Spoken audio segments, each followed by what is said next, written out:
PhD program interview, and then I went to Spain for my PhD, and then I went to London for my postdoc in 2016, and then I came back to India.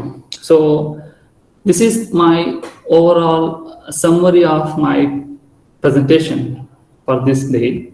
So I will take you through what are all the steps I took and how I entered to these countries for different reasons.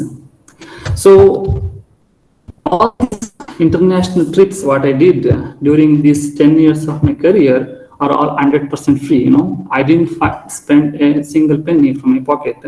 So I know many of you are thinking like to do international studies or to go to abroad, you should have money or your parents should be rich. And you might have that thought. So if you have that kind of thinking, please forget that. So all the trips what I did during my academic career is all free with the funding from different funding agencies. So I will explain you this journey of my international academia. I hope during this my presentation you might be able to find some opportunities which can align for your purpose. So I am not going to tell you like you have to go to that institute, this institute like that. Instead, I will tell you how I got into the different institutions through this journey so that you can able to find your way. Okay. So basically, I am going to talk about my failures. Generally the speakers, they speak about success always, but I will speak about failures and I will tell you how those failures took me to the next step of so-called success. So let us see different steps or different stages of failures I went through to reach to this today's assistant professor position. So the first step, I did my schooling in a small village in 1999. It's a government school. It's a small village, and in 1999 there was no access for internet. There was no mobile. There was nothing. There was no communication. So I did my schooling in Kannada medium, like first standard to 10th standard. Why I am telling this is I did in Kannada medium. Why I am stressing? So nowadays there is common mentality in the people that you should study in English medium always to get into a better position. That is not true always. So in my case, you can see that I did my complete education from first standard to 10th standard in Kannada medium from a rural school, in a government school. So during those days, I used to see flights in the sky and think about many things like, am I able to fly one day on that flight? Or how the flight look like inside? So is it possible for me, a guy like me in a small village, to go in a flight in any day? So these kind of thinkings I was getting during my school days, but there was no ambitions like I should go to abroad or I should board a flight and go to different international institutions. It was just a daydreaming, So during my school days, 10th standard, I was a topper in the school, so I got a good marks. So that was I think, a small success, I can say. So it is not failure, it is a success, first success. But even after getting that top rank in the school, I never dreamt of going to abroad in the flight. There was no future like foreseeing myself. So I should do a PhD or I should become a scientist. There was nothing such kind of dreams, because nowadays everybody asks you like, so what you would become, what you would like to become, and you will start to say, I want to become an engineer, I want to become a doctor, I want to go to abroad. So many things you start to say, right? But during my school days, I never had any dream. I just want to study, that's all. I want to do my best. So I got a top position in the school because I just wanted to study, that's all. There was no expectations of the outcome. So I studied, I got a first rank in the school. And then after +10, after school, so the next question is pre-university. It is a routine. Everybody says, okay, the 10th standard is important, and then the pre-university is important for your career. Then there was a question in front of me, after 10th standard, what to study. So there are 3 options in front of me as usual. There are science, commerce, and arts. And I studied in Kannada medium. And to study science, you need to be proficient in English. But I don't know anything about. I don't even know how to take notes in English. But nobody forced me to take science stream in pre-university. But voluntarily, I wanted to study science. So I chose to study physics, chemistry, mathematics, and biology. It was a wildcard entry, there was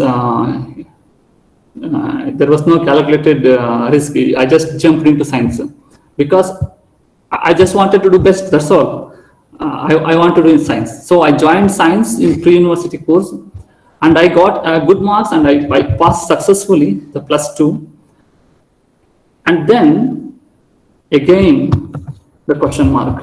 Okay, I finished my pre-university. What to do now? I hope that many of you got the same question in every stage of your academic journey. After +2, what to do? There are so many opportunities. Whether to do during my days, like in 2000, there was a big boom for engineering and medical and other management courses, but I was not sure to where to go. The people started to advise me, take that, take this, and to do whatever they wanted to do. But I was not sure what to do. But my parents' wish was to get any government job. It doesn't matter what job you want to do. I should do. You become a bus driver, become a conductor, become a teacher, or become any technician in anywhere. But what my parents wanted is just do some government job, because my parents are farmers, so they do farming. So they know it's very difficult to survive with doing agriculture. So they didn't want me to do the same thing. So they just want me to send out of the home to do some government job. So that was an influence on me, that my parents wanted me to do some job, government job. So I was looking for an opportunity where I can easily get a government job after +2. So which subject, if I choose, will lead me to get a government job? Because engineering, if you take, you have to spend a lot of money to pay the fees. And if you want to become a doctor, you have to pay a lot of fees that we don't have. We cannot afford, my parents. So during that time, the best option to get into government job and also to do a degree which cost you less was Bachelor of Veterinary Science. So BVSC. So that was easiest option to get into government job, because there was only limited seats available in the entire Karnataka. They were taking only 80 students all over Karnataka for the admission to BVSC. So I applied for Bachelor of Veterinary Science after my pre-university degree. I was like only 75% in my pre-university. So I had some Kannada quota, rural quota, and everything. So I applied there with the confidence that I'm going to get into veterinary position. So I wanted to become a veterinary doctor, because after finishing the veterinary degree for 5 years, and the fees was very less, like 10,000 or 15,000 rupees during that time, I thought it was easy to get to a government job. So I applied there, but unfortunately, I didn't get the seat in the veterinary college. So that was my first failure. So I was so disheartened, I could not able to get into veterinary degree. And what is the next option? So I was searching for a degree which cost me less and also which can get me a government job. You know that mentality. So just government job. I just want a job because my parents want me to do a government job. It is secured. So after this failure, then I was thinking, what is the next degree to go? Which option to choose? Then I get into BSc Agriculture at University of Agricultural Science, GKVK, in 2000. So I decided to do BSc Agriculture because I heard that with my relatives and friends, if I do BSc Agriculture, there are so many opportunities available from agriculture officers to banking job, and I can also do some technician job or other small agriculture related jobs I can get. So that was the assurance I got from my relatives and my friends. So I applied to BS Agriculture and I successfully finished my BS Agriculture for 4 years degree with a good percentage, of course. And you know, everybody's dream of during the BS Agriculture degree is to win ICAR JRF exam, you know, because after BSc Agriculture, you want to go for MS Agriculture with a Junior Research Fellowship Fund from ICAR. So, like everybody, I was also very determined. Okay, so I got into BS Agriculture, so let me try ICAR JRF exam because I wanted a fellowship to continue my education because my parents could not able to afford me after BSc Agriculture to do MS Agriculture. So I decided to write a ICAR JRF exam in biotechnology subject, but again, unfortunately, I could not get into ICAR JRF fellowship because I took plant biotechnology as mainstream to write exam, and you know there is a very limited seats available in all over India, and I was qualified for non-JRF, and I was like, you know, it is completely dead end. You know what to do next after BS Agriculture? Again another question mark. Then I wrote an entrance exam at US Dharwad and I got admission to MS Agriculture in Plant Biotechnology. Still, during these days, I was not sure what I am doing. I just want to study, that's all, and want to get into government job. But during BSc, after I finished the BSc Agriculture, many of my friends went to some banking jobs or some companies like salesman or some small jobs they went, but I was not interested to settle for a small things. So I wanted to study more. So even after failure of getting into ICAR JRF, so I determined to do my master's degree. Then I entered to UAS Dharwad for plant biotechnology. So during these 2 years of my MS Agriculture at Dharwad, since I was a topper in degree, so I was the topper in plant biotechnology from agriculture.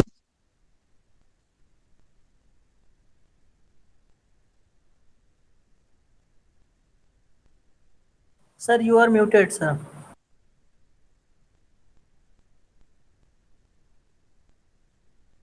Sir, we could Hello, not hear Mohan you. sir, you are muted, sir. You are on mute.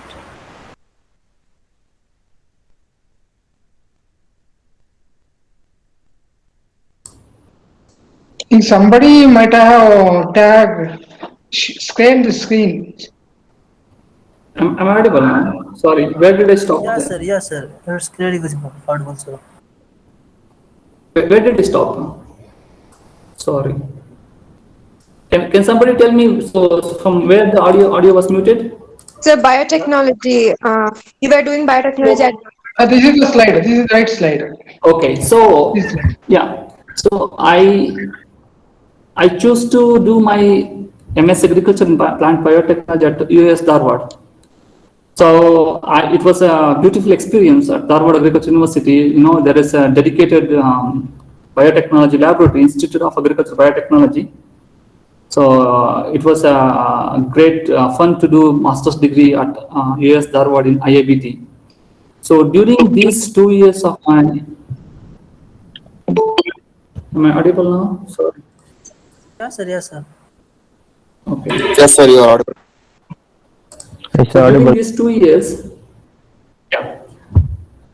So since I was a topper in the biotechnology department, so I was get selected for international student exchange program. So from the University of Agriculture Dharwad, the university has selected 7 students to visit Cornell University, United States of America. So I was one among them. So that was the first international opportunity I got free of cost. So I didn't spend a single penny from my pocket. So that was a 21 days trip, completely free. And it was a great exposure to interact with the international students at United States of America in Cornell University. So that was the first taste I got about how a foreign country looked like. So that's where my first journey started with the foreign trip. And during those 2 years, after I finished the trips of 21 days at Cornell University, I came back and I finished my master's degree at US Dharwad. Again, there is a question, what to do next? So I finished master's degree, I got an international exposure. I visited beautiful Cornell University, I enjoyed the trip in my first flight. After that, a small success. So I came back to Dharwad and I finished my master's degree. Then start question, what to do next? I think everybody get this question in every stage. For example, many of you are in BS Agriculture final year and you might be wondering what to do now. Again, same thing, I will write ICAR exam. Somebody wants to go for a competitive exam, and those who are in master's degree, those who have finished the master's degree, and they have the question like whether to go for PhD, whether to do job, or whether to start an entrepreneurship. So questions again, what to do? I got the same question, whether to do PhD or job. Because again, why you get these questions is, it's not only because of yourself, because of peer pressure, you know. Many of your friends are getting into some jobs, many of your friends are successfully getting into PhD, but you are doing nothing. What I am going to do? So same question you get, right? So same thing I got, whether to do PhD or job. If I want to do PhD, where to do PhD? Job, what kind of job? So who is going to give me a government job? So I tried, as everybody tried, after finishing MSc, I tried to write CSIR exam to get fellowship to do PhD. And also meanwhile, I was trying to get some job in some academic, some industrial industry side, like for example, to work in seed industries like Mahiko, Monsanto, DuPont. So these kind of industries I was trying. I was getting some interview calls, I attended some interview, but I could not able to get into those jobs because of many reasons. Maybe because I was not prepared well for the interview, because I was not sure like how to prepare for the interview also. So I could not get into the industry job. And again, I was not able to clear CSIR exam. it was very tough for me to read all the syllabus and to write the exam. For many of you, it is easy, probably, but for me, it was very difficult to clear CSIR exam. So I dropped the idea of writing again CSIR exam. I wrote only once, I didn't clear, so I forget. So after my masters, I neither could get into a industry job or I could not get into CSIR SRF to get into PhD. So this is another failure. In every step, I wrote exam, I didn't clear. I went for the interview to academic for the industrial jobs. I couldn't get through the interview, so I didn't get the job. So there was I was completely stressed during those days after masters, because many of my friends are going for a competitive exam like to UPSC or KPSC because they got CSIR fellowship or somebody got JRF fellowship, and they are preparing for competitive exam elsewhere in the country in different places. You know, everybody's dream is to go to IRI Delhi to get into MSc, to get into PhD, and also to get the get to the UPSC exam, right? But for me, it was a big rock. I could not do anything what my other friends are doing. Every step I'm facing failure. I was not able to do what I want to do. And then I was thinking what to do. Then I thought I should take a break, because I was studying from first standard to 10th standard, then to pre-university, then to bachelor's degree 4 years, then MS agriculture 2 years. I was keep running and running and running without knowing what I want to do. I know what I want to do. I wanted to get into government job, but that was not easy. You know that. You know, to clear UPSC exam is not easy. You have to take some risk, and for that you need to have some backup plans. So I was very disappointed and disheartened. Okay, let me take a break. So, you know, sometimes it's okay to take a break. So I'm telling you too. So after you finish your bachelor's degree, after you finish your master's degree, don't be in hurry to find something next. You need not. I know it's because of the peer pressure, because of the societal influence, you may try to get into another track immediately after finishing the previous one. So it need not be like that. You can take a break. So it is okay to take a break, because that will give you time to think what you want to do in future, and it will give you a clear idea to think about your inner self. So when I decided to take a break, it is not just a break. Don't think that the break is just sitting in a home. So I decided to take a temporary job. So I joined as a research associate at UAS Dharwad, at Agriculture Research Station, Dharwad. So where I worked on a cotton genomics project for a period of 2 years. So I consider that as a break. Even though I was working, I was not in a pressure to go to the next step. I was earning my salary, so I was self-sufficient, so I need not depend on my parents. So, and I was getting enough time to think what to do next. So during those 2 years of working as a research associate, that gave me buffer time to think about PhD program. So while working as a research associate at UAS Dharwad, I got an idea of, okay, I should do PhD in science. So I should continue my career in scientific research. So to continue your career in scientific research, you need to have a higher degree. You know, the master's degree is not enough to become a scientist. So you need to have a PhD, and you need to have a good experience in research.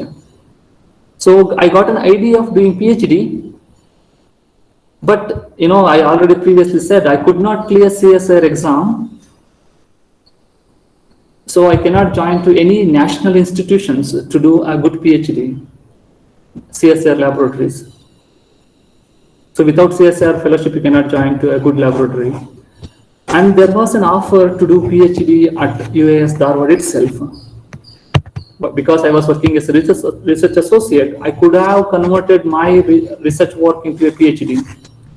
But for some reason, I didn't want to do a PhD in the same institution. Because I already have the taste of overseas laboratories. When I visited Cornell University, I knew how the scientific standards are there. So somewhere it inculcated in my brain that I should do PhD in a state-of-art laboratories, either in the national institutions in India, in a good institution, or in an international institute. So then I start to look for opportunities for PhD in abroad. So that's where I got an idea of getting into PhD in an overseas institution. So during those 2 years, I was not only doing the job as a research associate, but I also having time to think about which research institution I should choose to do my PhD and in which area of PhD I should choose. So these 2 years of break, you can call it as a break or you can call it as a free time during your job because you are independent now. I was independent. So once I decided if I want to do PhD, I would do in abroad, not anywhere else. So I keep trying for PhD in the abroad. When it came to my mind, so where in abroad? So where to study or where to go in abroad? So if you want to enter into any PhD program in any abroad institutions, so they have their set of criteria or eligibility criteria to get the international PhD for international students for PhD admission.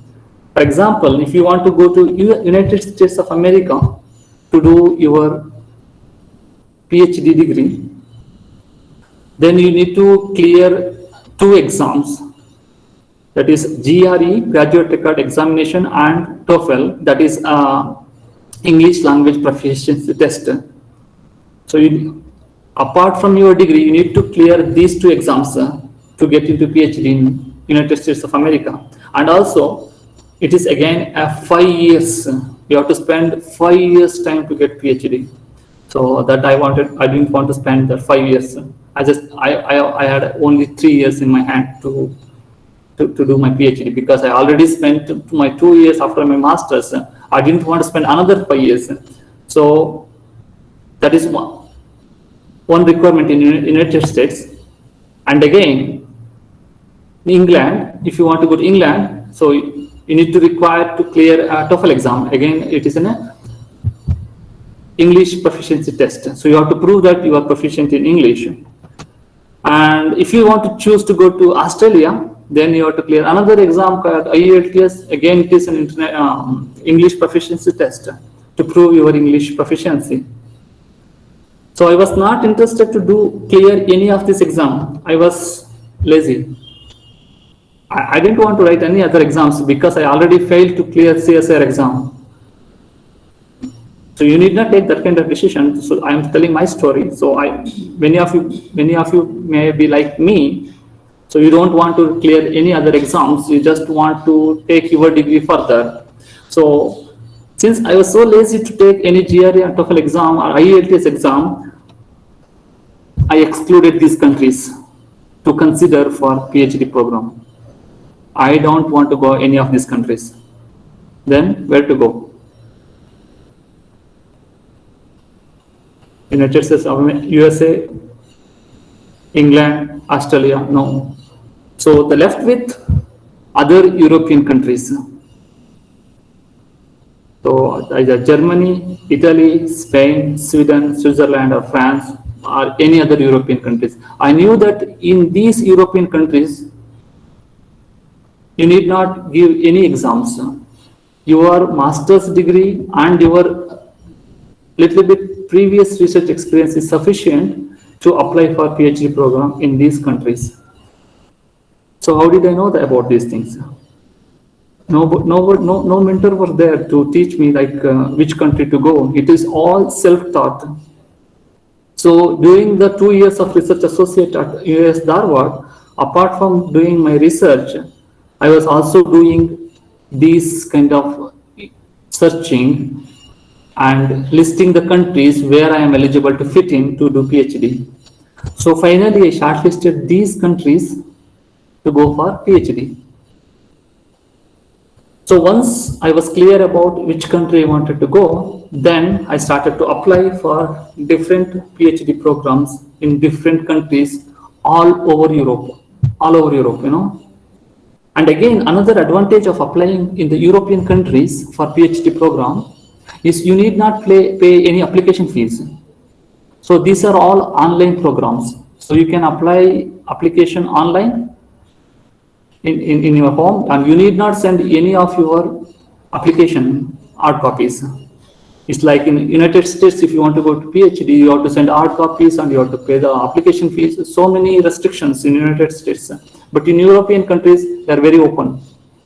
So you can apply for any PhD programs from your home online. So that was the advantage of having choose to going to Europe. So that's why I chose Europe.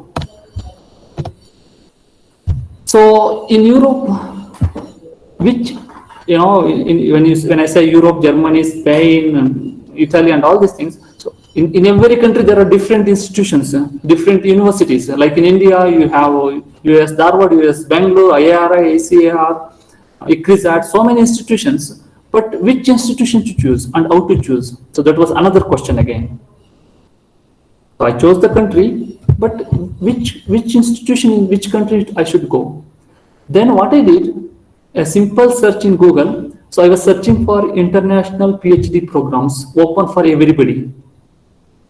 So when I did that kind of search, I got many institutions which offer international PhD programs for all the countries, irrespective of the origin of, irrespective of any countries throughout the world. So one such institutions which offer international PhD program is Max Planck Institutions of Molecular Plant Physiology. So this is for plant science because you are plant science students. So this is the one institution you can potentially apply for international PhD program. It is in Germany. So I applied there.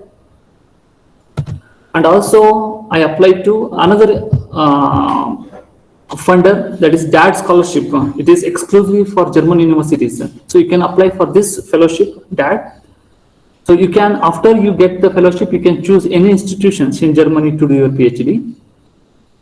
So I applied for all these things. During these 2 years, what I was doing, I just keep applying, apply for all the institutions wherever I get the international PhD program. And also another program called Marie Curie PhD Fellowship. It is one of the prestigious fellowship in the world for PhD and postdoc students. So you can apply for this fellowship. So if you apply for this fellowship, you can choose any country in the Europe. So this funding agency will provide you the fellowship, and you can choose your institution, and you can choose your own research topic, and you can do the PhD. And again, there is another international PhD program from European Molecular Biology Laboratory, that is EMBL. So this is exclusively for European countries again. So you can apply you can send application for this funding agency. So if you get fellowship from this agency, you can do PhD anywhere in the Europe, irrespective of the country, like Germany, Spain, Italy, France, Switzerland, Sweden, Denmark, Finland, Ireland, anywhere. You can do your PhD with these fellowships. And in addition, there is another fellowship called La Caixa Foundation. So it is another NGO in Spain. So this NGO will also provide fellowship for international students to do PhD in Spain.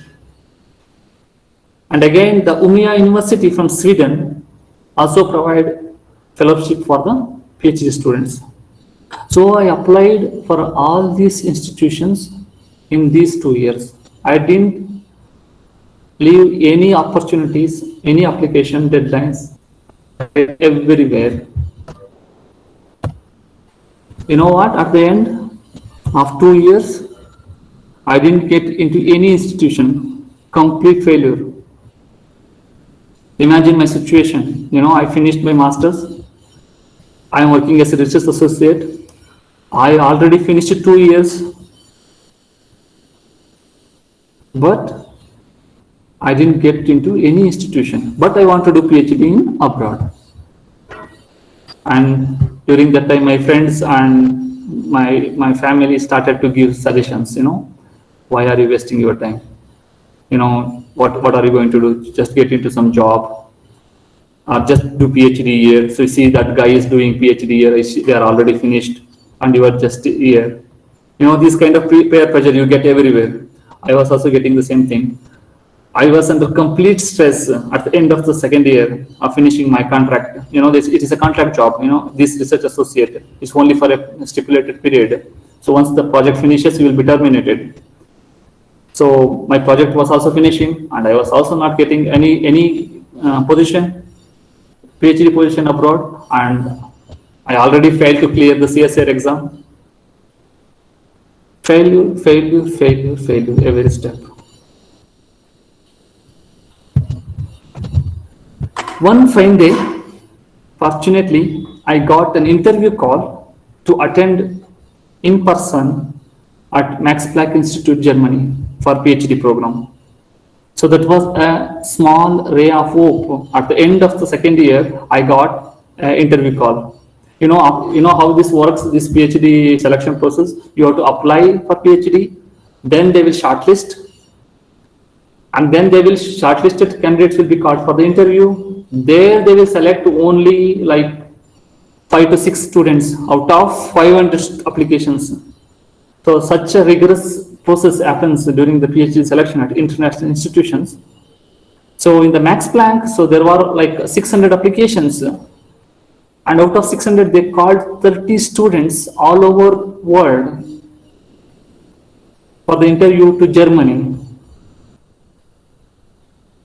So they called me to attend the interview in person, and it is a free of cost. So all my travel and accommodation cost was covered by the institution, Max Planck Institute. So they paid my flight cost, they paid my accommodation, they paid my visa fees, everything, and they asked me to come there to do the interview, to get the. And I went there to attend the interview, and I finished the interview, and I felt like I was not prepared properly for the interview, because I could sense there my level of preparedness. So I could not get into PhD program at Max Planck Institution. So that is another failure, after small success of getting into interview, but I could not clear the interview. So I went to Germany free of cost. That was the second free trip to Germany after my United States trip. 21 days trip, I went for 5 days to Germany at free of cost to attend the interview. I was so happy that I got into interview, but suddenly, there is another failure. So I lost all the hopes. Okay, for me, it's impossible to get into overseas institution to do PhD. So I was rethinking my decision to get into a PhD in any of the small universities, or to get into some industry jobs. So I came back from Germany, and I started to look for other opportunities. And during this application to Max Planck Institution, I also applied for another institution in Spain, that is Spanish National Center for Biotechnology. So I made an application there, and in 2010, finally, I obtained a fully funded international PhD fellowship for 4 years. So that was funded by La Caixa Foundation. So again, it is another international PhD program. So there were applications like 360 applications around the world, and this interview was online, though they did the interview through Skype. So again, they called for 60 students online, and then they selected only 10 students, only 10, all over the world. So among 10 students, I was the one. So after all these 2 years of struggle, during my break, my professional break, I could see some success. Maybe I don't say it's success, it is a small step. I was able to get into the fellowship, get into the Spanish National Center for Biotechnology in Madrid, Spain. It's a capital city of Spain, it's a beautiful city. So I got third opportunity to fly to European country. So this is a completely funded PhD. So I need not spend a single penny from my pocket. Everything is covered, your accommodation, your flight cost, your education cost, everything is covered, and also you can learn and you can earn. So you can save some money also during your PhD program. So with that fellowship, I fly to Spain. So I did my PhD at this National Center for Biotechnology in this third floor here. So I worked on phytoremediation project during my PhD. So I found out how plants respond during arsenic stress. So I identified some transcription factors which are responsible for arsenic transport regulation during arsenic stress in plants.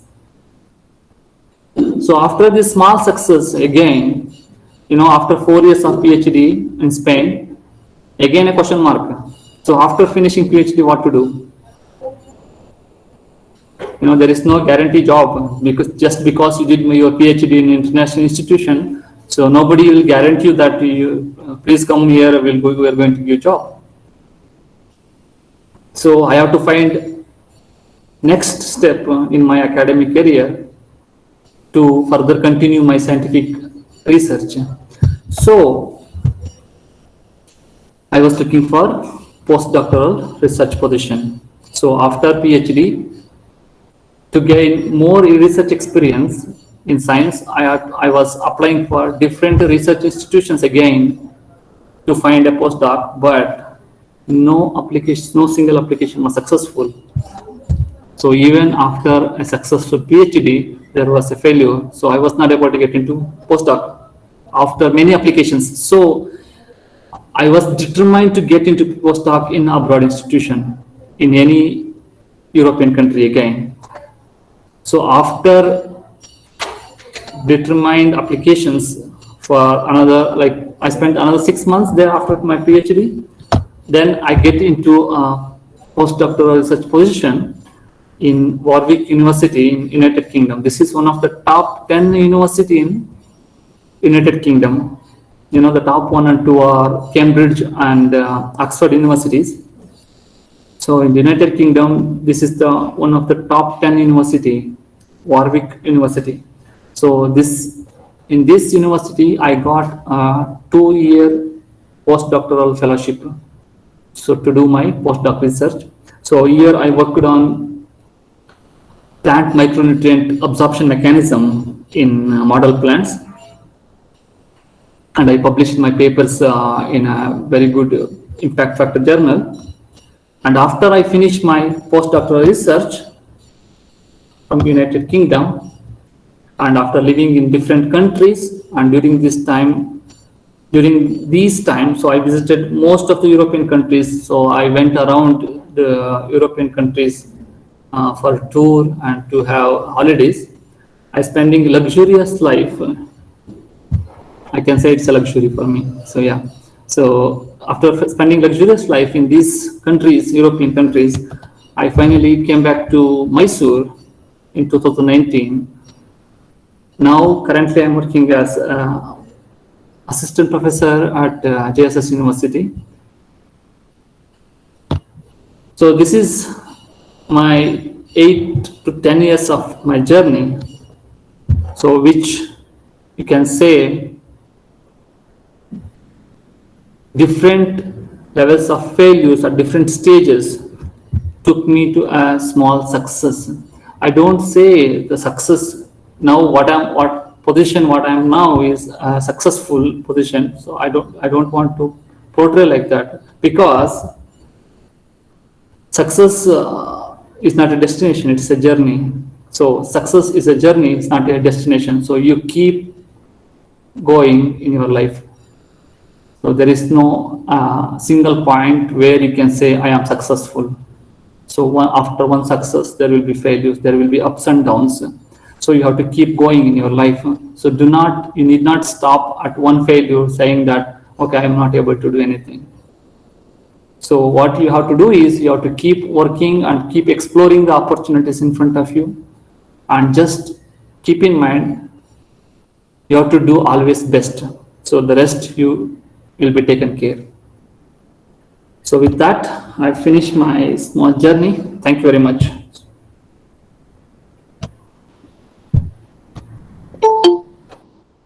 So thank you very much for sparing your valuable time and valuable suggestions to our young minds, because we have started from USA, Germany, and also Spain, London, and back to Mysuru. So it was a wonderful journey, and you have almost you have explained about the failure, because failure is the first stepping stone of success. So that's a wonderful deed you have shared with our students. So if any participants is having any doubts, means we can take over. Sir, I have one question. Yes, Swati. Excuse me. Yes, sir. Sir, I am assistant professor here in Ramakrishna Bajaj College of Agriculture, Wardha, sir, under PDKV Akola University of Agriculture. Sir, I am trying for my postdoctorate in international level, but what to do I don't know, sir. I am very confused. I am settled here in Nagpur, Maharashtra. But how to get postdoctorate fellowship, I don't know. Once I have applied for Fulbright, but I have not cleared it. I didn't get fellowship. So, which fellowship I should try? Okay.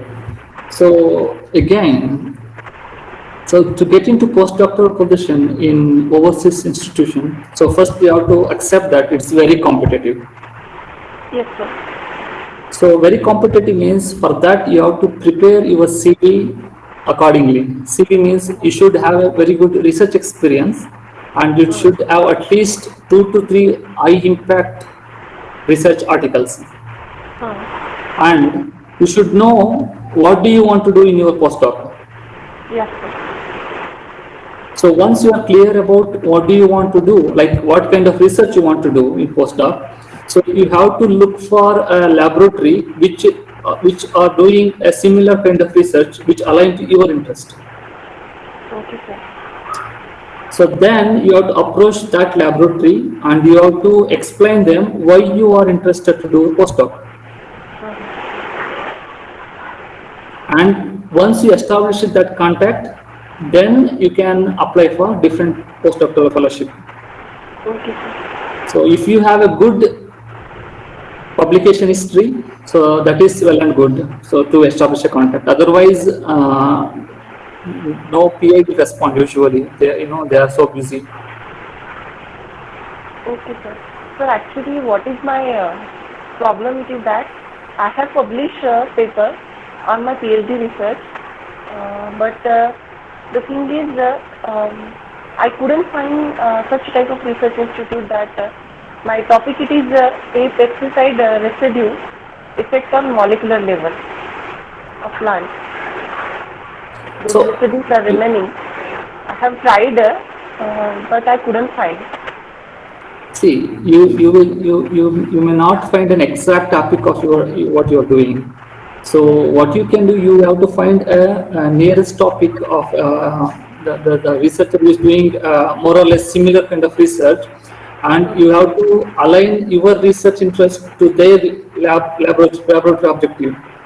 So you need not continue the same thing of your PhD. So you can shift. You should be flexible to do, or you should be flexible to explore other research opportunities also. So you should not be narrow down your research interest. Okay, sir. So And the fellowship is most different important part. thing is you have to define why do you want to do postdoc and how it is going to help you. So that you have to be very clear while writing application to postdoc position. Okay, sir. So fellowship it is different part and getting the seat for postdoctorate it is different part. Am I right? Repeat, please.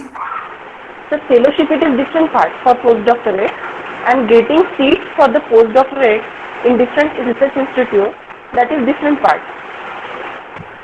Yeah, there are two things to get into postdoc.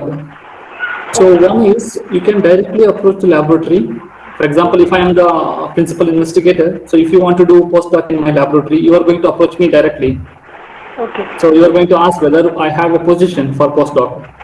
So if I have a position, so I will say, okay, I have position, I have fund. Position means I have fund to give you, to recruit you. Okay. Same institute those are providing fellowship and Yeah. seat also. Okay. Yes. So in another case, like for example, in case of Marie Curie fellowship or DAD postdoctoral fellowship or Fulbright fellowship, so there what you are going to do, you are going to approach me, API, and I will tell you that I am going to help you to prepare application to apply for that fellowship. So we are going to apply together to the fellowship, and fellowship will be given by the Marie Curie fellowship or DAD fellowship, and you are going to work in my lab. You are getting the fellowship from the funding agency. So there are two kind of things. Okay. So I should go this option that is better because If your CV is very competitive, if you think that your CV is very good and you can able to compete in these open fellowships like Marie Curie fellowships or DAD fellowships or Fulbright fellowships, so I recommend you to go there. And if you think that you are not able to compete in these huge applications, so you can narrow it down to a PI level. You can directly go to the laboratories and approach them. If they have position, they will get you. okay, sir. Thank you. Thank you very much. Hello, sir. Yes, Vipin. Hello, sir. Sir, I have a question. Sir, after a bachelor degree or after a master degree, is it necessary to having a 2-year experience? And how it is possible after bachelor degree to get admission in abroad degree? So after bachelor's degree, you want to do masters, right? Yeah, yes, sir. To do masters in, why I didn't focus on master's degree in my presentation is getting into masters in abroad institutions, in overseas institutions is very difficult. If not difficult, it is always, most of the time it is self-funded. You cannot able to afford it. So they will give you the seat to do master's degree, but you have to pay hefty amount of fees.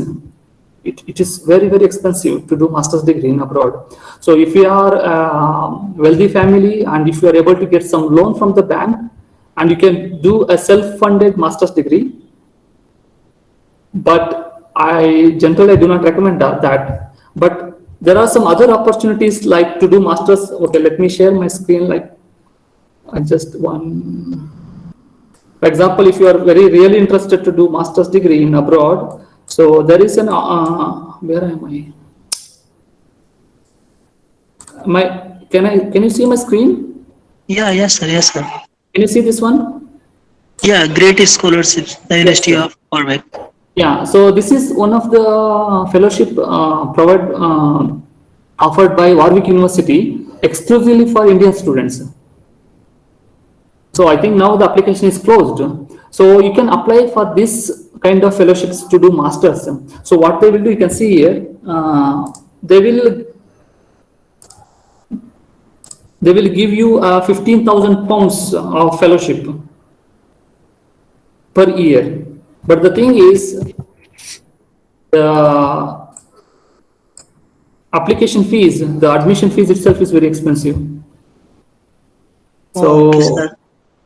If you want to do master, then sir, if you want to a PhD degree, then to get admission, it is necessary addition to MSc degree, 2-year experience. so you mean after master's degree?